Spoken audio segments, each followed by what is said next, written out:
Para saudara dan saudari yang Tuhan cintai, selamat pagi dan selamat bertemu lagi dalam renungan harian dari Paroki Santo Fransiskus Assisi APO, edisi hari Selasa, tanggal 16 April 2024, dalam masa Paskah yang ketiga. Mengawali hari yang baru ini, kita hendak mendengar dan merenungkan sabda Tuhan. Marilah sebelum kita mendengar dan merenungkan sabda Tuhan, kita berdoa. Dalam nama Bapa dan Putra dan Roh Kudus. Amin. Allah Bapa yang Maha Baik, Engkau membuka pintu kerajaan surga bagi orang yang lahir kembali dari air dan Roh Kudus.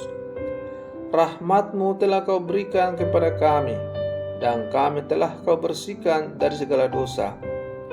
Semoga rahmat-Mu semakin melimpah dalam hati kami, agar kami layak menikmati janji-Mu. Bersabdalah ya Tuhan, kami siap mendengarkan. Terpujilah Engkau Bapa, Putra dan Roh Kudus, ini dan sepanjang segala masa. Amin.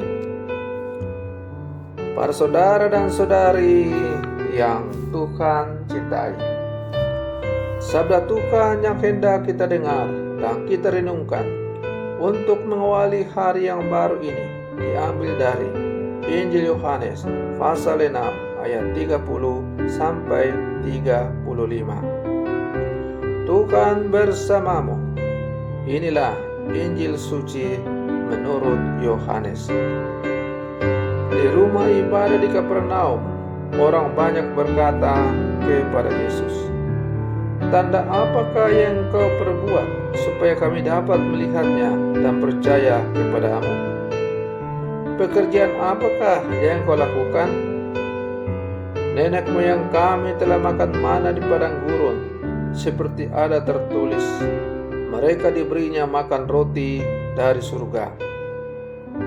Maka kata Yesus kepada mereka, "Aku berkata kepadamu, sesungguhnya bukan Musa yang memberi kamu roti dari surga, melainkan Bapa-Kulah yang memberi kamu roti yang benar dari surga. Karena roti yang dari Allah ialah roti yang turun dari surga dan yang memberi hidup kepada dunia." Maka kata mereka kepadanya, "Tuhan, berikanlah kami roti itu senantiasa." Kata Yesus kepada mereka, "Akulah roti hidup. Barang siapa datang kepadaku, ia tidak akan lapar lagi. Dan barang siapa percaya kepadaku, ia tidak akan haus lagi." Demikianlah sabda Tuhan.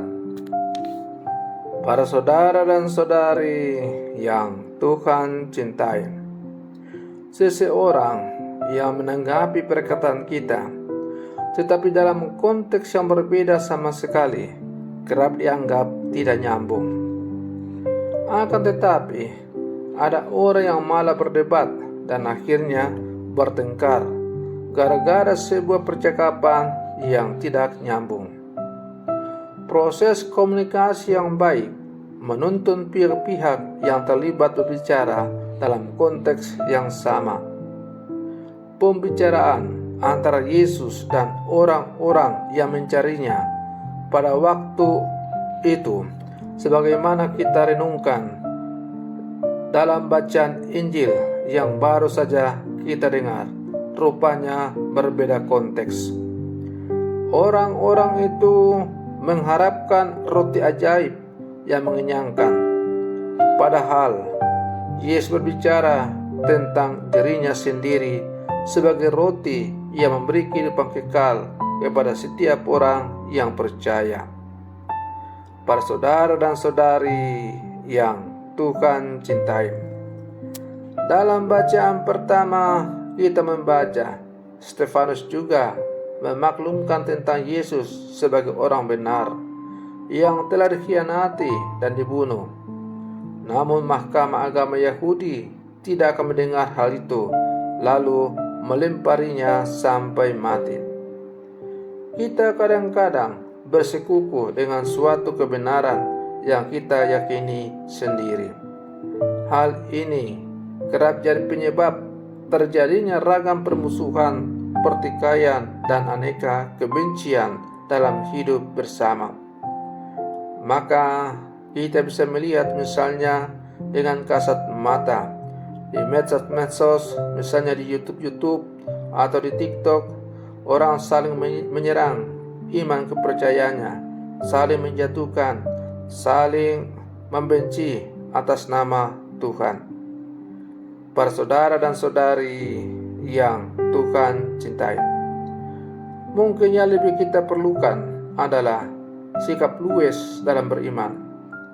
Sikap ini mengandaikan kerelaan kita untuk menyesuaikan diri dengan sabda Tuhan, sehingga tanggapan dan tindakan kita pun dapat nyambung dengan kehendak Tuhan. Yesus menawarkan dirinya sebagai roti kehidupan yang abadi, maka tanggapan yang terbaik ialah menerima seluruh dirinya sebagai santapan bagi jiwa kita. Para saudara dan saudari yang Tuhan cintai, tidaklah susah untuk mengerti dan memahami kata-kata Yesus, "Akulah roti hidup dari surga." Menjadikan Yesus sebagai roti hidup, terutama ketika kita menyambut tubuh dan darahnya dalam perayaan Ekaristi, berarti menjadikan seluruh semangat hidup Yesus menjadi semangat hidup kita. Apa pesan dari kita menyantap tubuh dan darah Kristus ketika kita menerima komuni pada saat misa? Semangat Ekaristi ialah semangat berbagi, semangat berkorban, semangat bersaudara, semangat persekutuan, dan lain-lain. Maka menjadikan Yesus sebagai roti kehidupan berarti menghidupi semangat Yesus itu dalam seluruh kehidupan kita, dengan saling berbagi, saling bersaudara, saling berkorban, saling tolong-menolong satu sama lain. Maka marilah sebagai murid-murid Yesus yang hidup di zaman sekarang, kita terus berlangkah maju bersama, memperjuangkan Kristus sebagai roti kehidupan kita. Jadikanlah Yesus sebagai satu-satunya roti kehidupan dalam seluruh kehidupan kita. Dan dengan menjadikan Yesus sebagai roti kehidupan, dengan melaksanakan segala sesuatu yang Ia ajarkan, maka kita akan menjadi murid-murid Yesus yang sejati.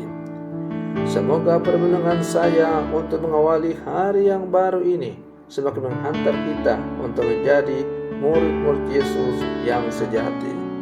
Selamat pagi, Tuhan Yesus memberkati.